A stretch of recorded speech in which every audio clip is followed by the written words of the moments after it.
All right, so there's clearly some ambiguity around what a freight broker is and what a freight dispatcher is. For a long time, people have been discussing this, whether a freight broker or a freight dispatcher are basically the same.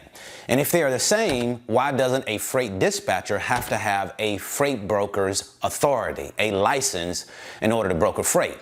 So I was reading today in the FreightWaves article, and it's talking about the FMCSA is preparing to define exactly what a freight broker is and what a dispatcher is, and it's very possible that a freight dispatcher will now have to have a freight broker's license, or at least they're going to be more clear as to what the definitions are. Because those responsibilities overlap of the freight broker and the freight dispatcher, it seems as if the freight dispatcher has been getting away with not having to get authority to broker freight, and they're actually, working in the capacity of a freight broker. So I want to highlight some key points in an article that I read this morning published by FreightWaves.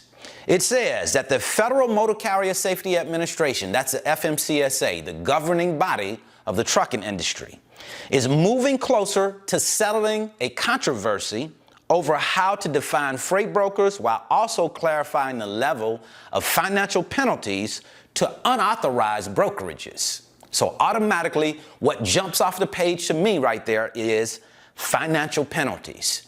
If, in fact, it is determined that a freight dispatcher is operating as a brokerage without the proper authority, there could be financial penalties. It says a part of the problem is that there are differences in the definition of a freight broker in different sections of the federal regulation. It says because the responsibilities of truck brokers and freight dispatchers sometimes overlap, there's a question as whether freight dispatching services is acting as a freight broker without proper authority, right? It says, for example, the FMCSA points out in its information request that some dispatch services cite a particular part of the regulation, 49 CFR 371.2, as the reason that they do not get an FMCSA brokerage authority. So they are taking a look at what this part of the regulation says, and they're saying, hey, we don't have to have a brokering authority. Here's what that part says.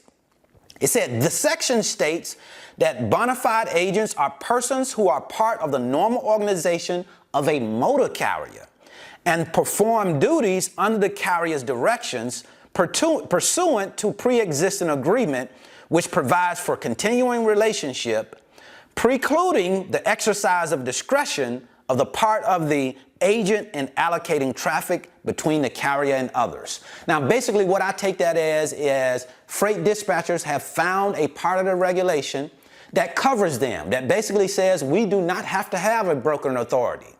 So they are exploiting that part of the regulation. So now what the FMCSA is doing is saying, hey, we have to come in and be more clear about what a freight broker is and what a freight dispatcher is. And if you are found to be violating or you are found to be acting as a broker without the proper authority, then there could be penalties. But you have some dispatch services that says this particular part of the federal regulation allows for them to represent more than one carrier.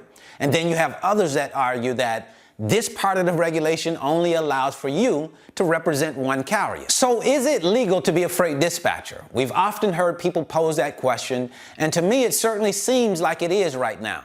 Because of this part of the regulation, you've had freight dispatching services that are able to go in and say, we're covered.